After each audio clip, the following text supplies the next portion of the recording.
사랑하는 여러분, 왜 아버지가 달려갔을까? 무슨 말이지?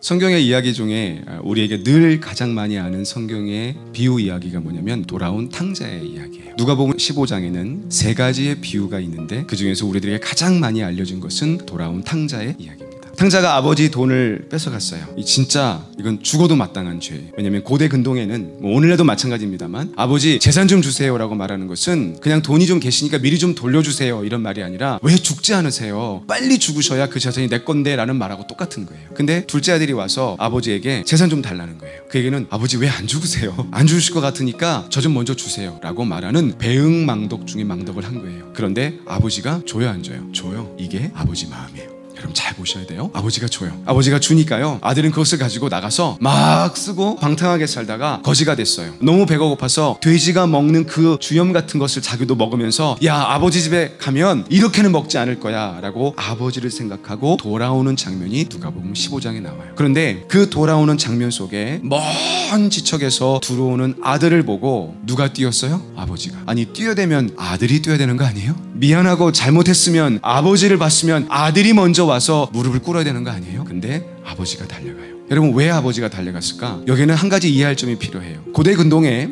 어떤 문화가 있냐면 한 동네 안에서 한 자식이 부모에게 불효를 하거나 죄를 지으면 그 동네 사람이 그 아들을 쳐 죽여도 죄가 아니었어요. 그러니까 이 아들은 돈을 갖고 나갔죠. 동네 사람들은 이 아들이 뭐예요? 동네의 죄인이에요. 그러니까 아버지가 그 벌을 하지 않아도 동네 어른이 이 사람에게, 이 아들에게 벌을 해도 문제가 되지 않는 것입니다. 이것을 누가 제일 잘 알았어요? 아버지가. 그래서 아버지가 아들을 기다리는 거예요. 왜요? 왜 아버지가 아들을 보고 뛰어갔을까? 아버지는 내내 그 문 앞에서 아들을 기다립니다. 왜? 아들이 혹이라도 돌아올 때 내가 보기 전에 동네 사람이 보고 돌을 던질 수 있기 때문에, 돌을 던져 아들을 죽이면 할 말이 없기 때문에, 그래서 아버지가 먼저 달려가는 거예요. 여러분, 아버지가 달려갈 때 고대 근동에는요, 옷을 길게 입었어요. 어른들은 길게 입었어요. 그리고 특별히 하체를 보이는 것은 아주 치욕적인 거예요. 해서는 안 될 일이었습니다. 근데 아버지가 아들 향해 달려가려면 어떻게 달려가요? 옷을 걷어 제치고, 그리고 아들 향해 달려갑니다. 자기의 치부, 자기의 모든 명예, 자기의 모든 것을 다 아랑곳하지 않고 아들을 향해 달려가면서 아들을 껴안고 입 맞추죠. 그 이유는 뭐예요? 사람들에게 보여주는 메시지예요. 아들이 돌아왔고 죄인이고 모든 배은망덕한 것을 내가 분명히 알지만, 사랑하는 여러분, 이 아들은 내 아들입니다. 내가 인정했습니다. 내가 받아들였습니다. 그러니까 여러분은 돌을 던지지 마십시오 라는 메시지를 주는 거예요.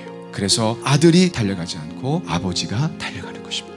여러분, 이것이 하나님의 사랑이에요. 마귀는 오늘 우리에게 돌을 던져요. 너 죄인이지, 죄졌지, 잘못했지 라고 수없는 참소에 돌을 던져요. 그런데 하나님은 십자가에서 자신이 모든 치부를 드러내고 자기의 몸과 자기의 모든 것을 벌거벗기고 치부와 명예와 그 수많은 수치와 저주를 다 받으셔서 이 자녀는 내가 십자가로 산 자녀입니다, 만지지 말라고 정확하게 선포해 주는 것이 십자가의 사랑입니다. 그래서 성경은 이렇게 말해요. 요한일서 4장 9절과 10절의 말씀이, 하나님의 사랑이 우리에게 이렇게 나타난 바 되었으니 하나님이 자기 독생자를 세상에 보내심은 그로 말미암아 우리를 살리려 하심이라. 사랑은 여기 있으니 우리가 하나님을 사랑한 것이 아니요 하나님이 우리를 사랑하사 우리 죄를 속하기 위하여 화목 제물로 그 아들을 보내셨습니다. 사랑은 여기 있으니 우리가 하나님을 사랑한 것이 아니라 하나님이 우리를 먼저 사랑하셨다. 그래서 아들이 달려가지 않고 아버지가 달려가는 것입니다. 지금도 우리 하나님은 여러분을 향해 달려가고 있어요. 여러분이 사랑하는 것 같지만 하나님이 먼저 사랑하고 있다는 사실을 여러분 꼭 기억하시고, 낙심하지 말고 포기하지 말고 어떤 자리에 있든지 하나님께 나아가십시오. 그에게 고개를 향하십시오. 그리고 포기하지 마십시오. 그러면 하나님의 사랑은 여러분을 끝까지 추적하실 것입니다. 내가 너희를 사랑할 것이니 끝까지 사랑할 것이라. 기도하겠습니다.